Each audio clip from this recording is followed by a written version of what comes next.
जानी कोरा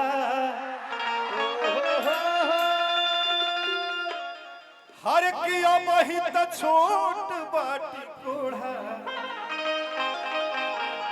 ले जाई जानी कोरा। देखो अइहो लइके मुहावे सो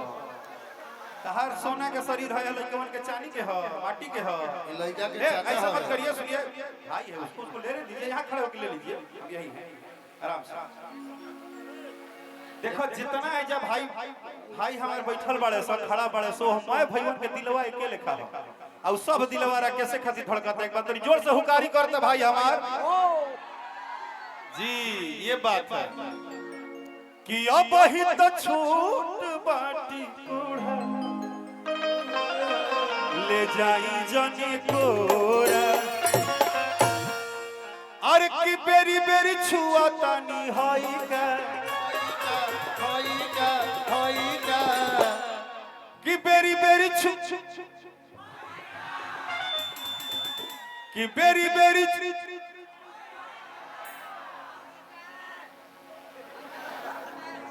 अच्छा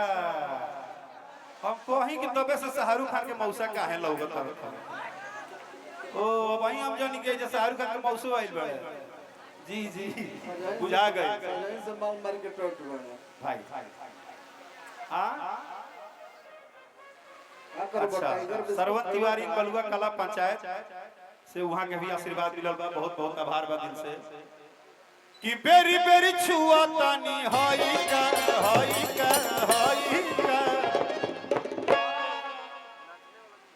काहे राजा राजा ए राजा तू तो जवान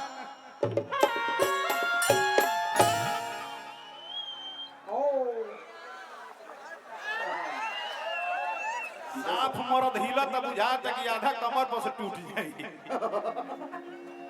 कि बेरी बेरी छुआ तानी हाई का ए राजा तू तो जवान ए राजा तू तो जवान हम लइका धरी परियारी जनी कोरा अब है तो छोट बट्टी कोढ़ा जाई जने कोरा बेरी बेरी छुआ तानी हाई का बेरी बेरी छुआ तानी हाई का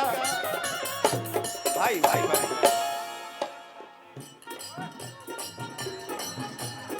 आदर्श पांडे रुको ए लइका के हम देखनी त जंतर का याद पड़ रहा कबो कबो होलिया में कोनो कोनो भौजैया के रंग डाले ऐसने लहुरा देवर जाले से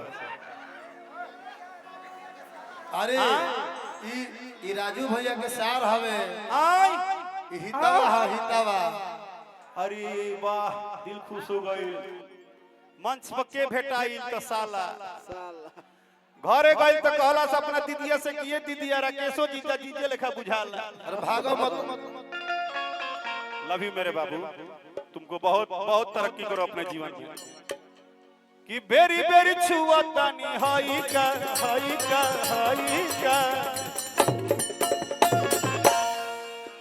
ए राजा हरी ए राजा हरे तू तो जवान हो ए राजा तू तो जवान हम लइका ए राजा तू तो जवान हम लइका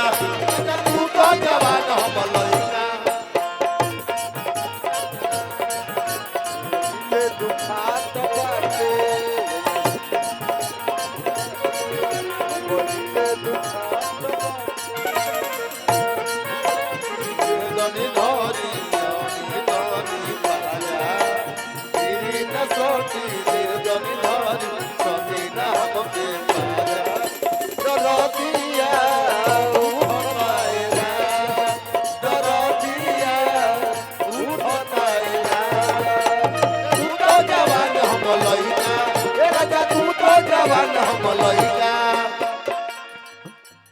इनको मेहरारू के मर्दे नु कहत होई ललका का हो कि उजर का हो ए भैया इनको मेहरारू इनका के मर्दे कहत होई बड़ा भागे भातार हमर आंगना में अइले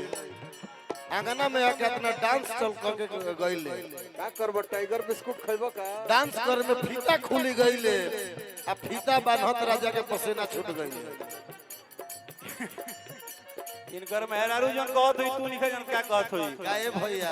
ई जब घरे जात हुई नु हां तो कहत होई कि आइल बा नतिया फेरू नतिया फेर आइल बा फेर चढ़ोले बा फेर आइल बा कनबलिया उठल लिया जनी हाथे ऐसे धरी कहतानी आ बात मानी जनी गोदिया ऐसे छबी कि काच जवानी हमर भाई का अरे की काच जवानी हमर भाई का जियो जियो कावना टावर से बड़ो ना मनबो ऐसने भातार के मेहरारू लइका कहतिया कि राजा खुद जवान हम लइका है ना वो ए जे खड़ा रहा कैमरा मैंने कौन चलावती हो जानता रह मुकेश भैया इनकर अभी हालात जानत कैसन बा कैसे एगो चले लिसो हमनी के यहां पसीजर 512 हां 512 तू होइसे चले लिसो धुक धुक धुक धुक रुक आगे देखना धुक धुक धुक धुक धुक देखो कैमरा चलावती कोना में यहां देखिए जा जगजियो ने हाल को शॉर्ट कर दे जा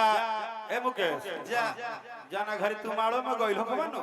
वो मारो के तरन क देले होइबो तरन कटियो हाल पर कर दिया हर की कचबा जवानी हमर भाई का